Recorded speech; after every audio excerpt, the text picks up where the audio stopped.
del taxista, en este caso en particular. No es difícil de adivinar, ¿no? El interés y el concepto de justicia del taxista es que le paguen el vidrio. Eso es lo único que le interesa a él, que le paguen el vidrio quebrado por el hecho. Muy bien.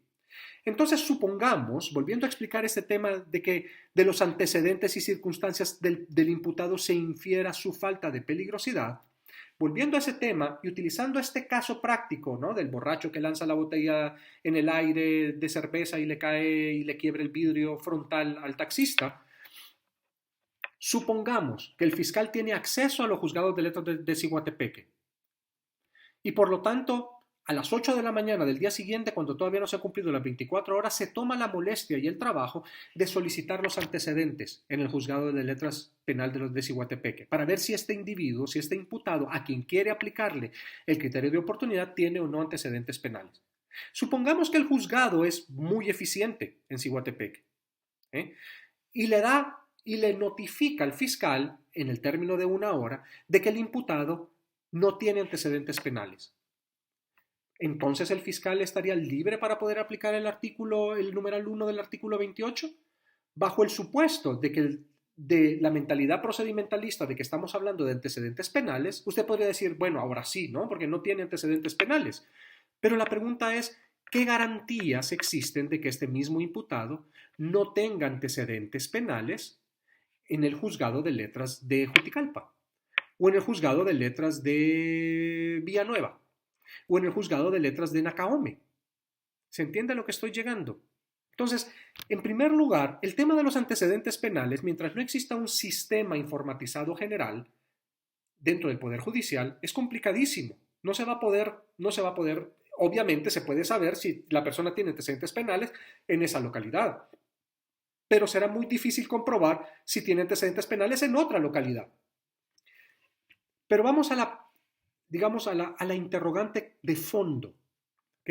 Por lo tanto, ya sabemos ahora de que el que un imputado no tenga antecedentes penales en la localidad donde el fiscal quiere aplicar el criterio de oportunidad no es garantía de que no tenga antecedentes penales en otros lados, ¿ok?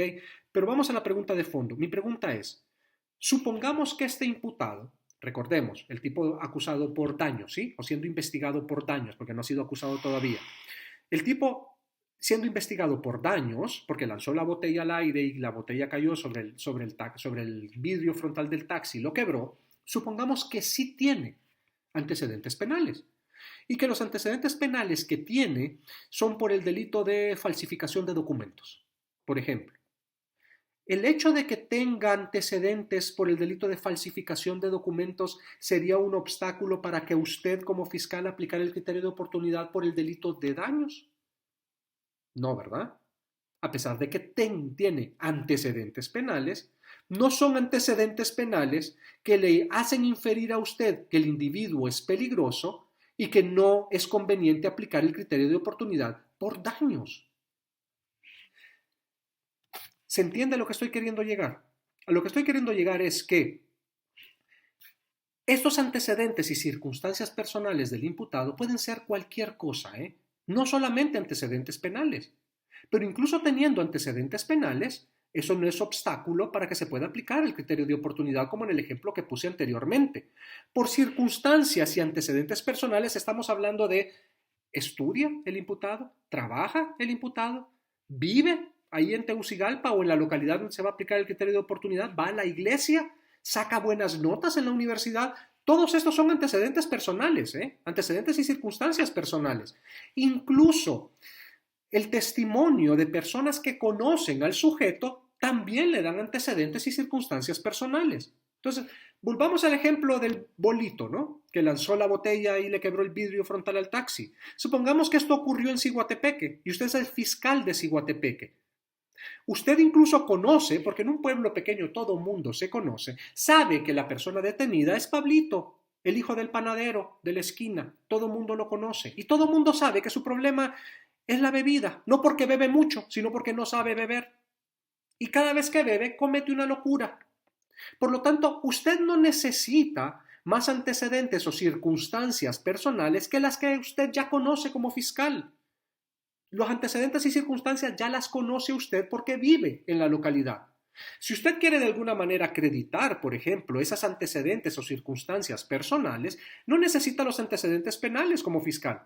Llame a su papá, llame a algún vecino, a alguien que lo conozca, a Pablito, y que le dé los antecedentes de él. No, mire, es un buen muchacho, estudia, lo que pasa es que cuando bebe se descontrola.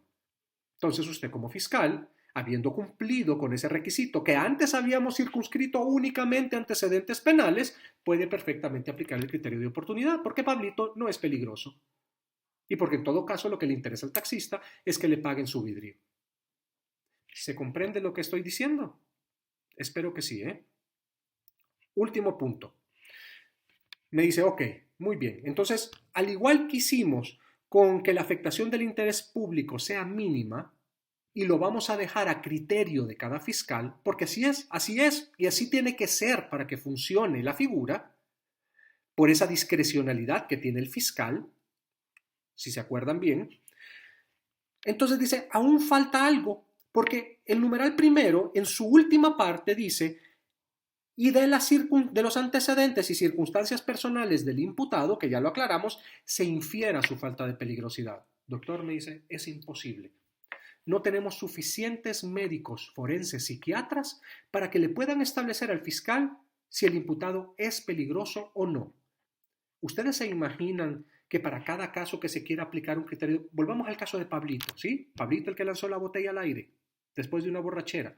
¿Ustedes se imaginan a Pablito en una fiscalía de turno con un médico psiquiatra forense acostado en una cama contándole sobre los antecedentes de su niñez? No es necesario porque el Código Procesal Penal no es eso lo que le está exigiendo. Por supuesto que no van a haber suficientes médicos forenses si actualmente solo tenemos 2 o 3 a nivel nacional. Eso es imposible de cumplir. Pero no es lo que le está pidiendo su Código Procesal Penal. Su Código Procesal Penal lo que le está pidiendo es que el fiscal determine esa falta de peligrosidad del hecho mismo.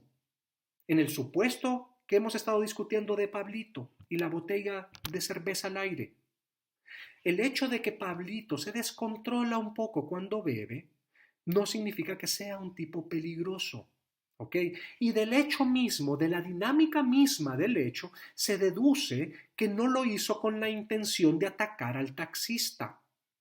Fue, si usted quiere, claro, no fue un accidente, por una negligencia penalmente relevante, fue que al final la botella de cerveza terminó en el vidrio frontal del taxi. Estamos de acuerdo en eso. Pero la intención de Pablito no fue matar al taxista. En otras palabras, esa falta de peligrosidad no se deduce de dictámenes médico-forenses, se deducen también de los antecedentes con los que pueda contar el fiscal al momento de querer aplicar el criterio de oportunidad. Distinto sería, por ejemplo, si Pablito resulta que tiene antecedentes, póngale usted antecedentes penales, tiene antecedentes penales por amenazas a muerte. Y además de eso, la dinámica del hecho fue distinta a la planteada. Es decir, Pablito lo que hizo fue lanzar la botella de cerveza directamente al taxista cuando éste venía en la calle. El hecho cambia, ¿cierto? Pero entonces es cada fiscal, en atención a las circunstancias objetivas y subjetivas del caso que se le plantea, quien tiene la capacidad de determinar si de las circunstancias y antecedentes personales del imputado se infiere que el imputado no es peligroso. Como resultado de esta explicación, le pedí al fiscal general que me autorizara poder aplicar criterios de oportunidad y de esa manera elaborar los formatos que se utilizarían para aplicar cada criterio de oportunidad. Esa misma noche me fui con los fiscales que estaban asignados bajo mis instrucciones cuando habíamos creado el Departamento de Capacitación y Asesoría Técnico-Jurídica, y en una sola noche aplicamos los primeros 11 criterios de oportunidad en el país, no uno, 11. Y en la siguiente reunión de directores con el fiscal general, el fiscal adjunto y el director de fiscales, presenté los 11 casos donde se aplicaron criterios de oportunidad. Cada caso constaba de 2, 3 hojitas. En otras palabras, fue la mentalidad procedimentalista que no permitió a los operadores en realidad creerse que es tan sencillo como está, lo que impidió que en más de 2 años no se aplicara ningún criterio de oportunidad.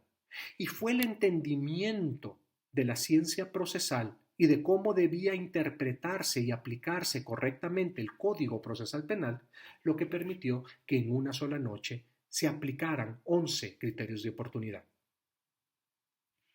Todo esto que les estoy diciendo, si se las contara, y lo he hecho, a fiscales ahora, se reirían y dirían, ay, qué brutos, ¿no? Los fiscales de aquel entonces. La idiotez es la misma, ¿eh? Lo único es que los ejemplos han cambiado.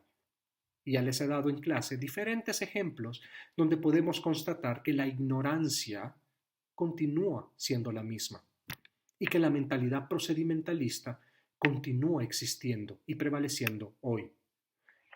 Ahora comprenderán por qué dediqué prácticamente las primeras 2 semanas de clase a que ustedes entendiesen 2 máximas. La primera, la diferencia entre proceso y procedimiento, y la diferencia entre una mentalidad procesalista y una mentalidad procedimentalista, y la segunda, el tema de los derechos y garantías fundamentales, como la brújula que los debe guiar a ustedes siempre en la aplicación de todas las figuras establecidas en su Código Procesal Penal. Y como veremos más adelante, los criterios de oportunidad, al igual que el principio de oportunidad, no son la excepción. Recuerda que con el principio de oportunidad hablamos de limitación de derechos y garantías fundamentales también. Bueno, eso cobrará mayor relevancia a medida que vayamos viendo cada una de sus manifestaciones, empezando por esta. Como ya sabemos, la única manifestación preprocesal del principio de oportunidad, los criterios de oportunidad. Mañana continuaremos. Hasta entonces, que estén bien, que estén seguros en casa y nos escribimos nuevamente el día de mañana.